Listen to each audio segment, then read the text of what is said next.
This video is going to be both a review of the Gideon Pebble, as well as a comparison to the Viridian RFX1 optic for the Bodyguard 2.0. Opening up the box, you have a manual, a cleaning cloth, a tool for adjusting the dot and opening the battery compartment, the optic itself, and the dovetail adapter, as well as a single set of screws. Just like the RFX, the dovetail adapter slid right in, although I read of someone that received an oversized one. You'll still need a punch and mallet, or preferably a good sight pusher to get the stock irons out though. This mount also has more thread engagement than the Viridian dot, just something to note. It's a bit boxier than the RFX one. The bezels have slightly raised edges at the top where it might be dropped on, and it sits a little taller on the slide than the RFX one, with the window housing being longer and bulkier. It lacks the rear overhang that the Viridian dot has, but the footprint of the Pebble is larger and maybe the slightest bit harder to conceal. The window housing, being so proportionally long for an open emitter optic, gives it the appearance of an enclosed emitter optic from the side, and maybe it was at some point in the design phase. You can see that the front of the window is set back a little farther into the housing than the RFX, and with how much room there is behind the window, it's definitely less likely to get struck by something or scratched when carrying it.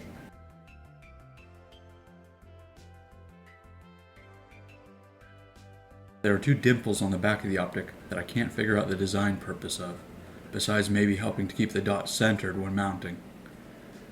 A big plus going for the Pebble is that it has a battery compartment in its side.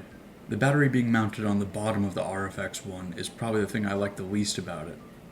This made me curious about how waterproof the optic was, and it simply says waterproof and shockproof construction, which, without a standardized rating, is open to interpretation. The Pebble does have short backup irons, which do not co-witness with the stock front iron sight on this model. I'm not aware of any replacement front sight options that are notably taller than the stock one. It has 10 brightness settings, shake awake, and auto off. Battery life is probably going to be a little bit shorter than the RFX one, considering how dim the RFX one's dot gets when concealed in clothing. But again, it has a side battery compartment, so that downside is completely mitigated in my eyes. It has, to my eyes, a very slight pinkish purple tint, basically the exact same as the RFX one. The usable lens size is nearly identical, with the RFX one being the tiniest bit bigger, according to both products' listed dimensions, and my eyeballs. With the higher settings, it definitely does get somewhat brighter than the RFX one seems to be able to, and the lowest setting is just a touch dimmer than the RFX one's. Something I also want to note is that when the RFX one first came out, the dot would turn off in dim environments, but on current production that's fixed. I sent mine back and now the dot is present in very dark environments, although the minimum brightness is still maybe a little dimmer than what I'd prefer. I shot 500 rounds with the Pebble on the Bodyguard 2.0.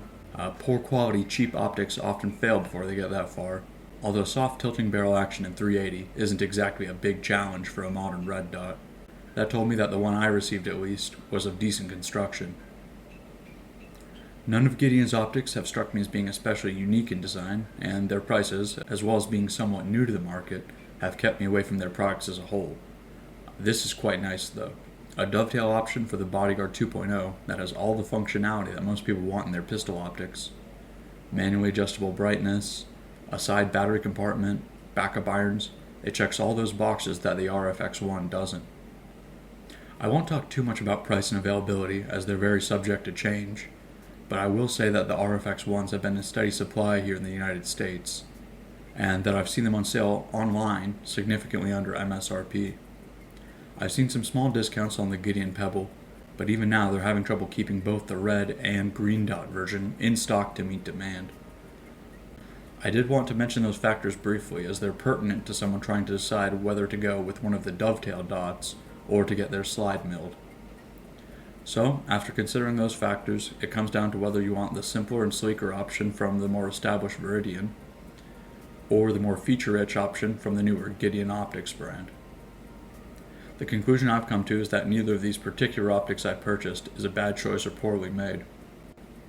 These two seem to be two of the best optics that both these companies have come out with to date.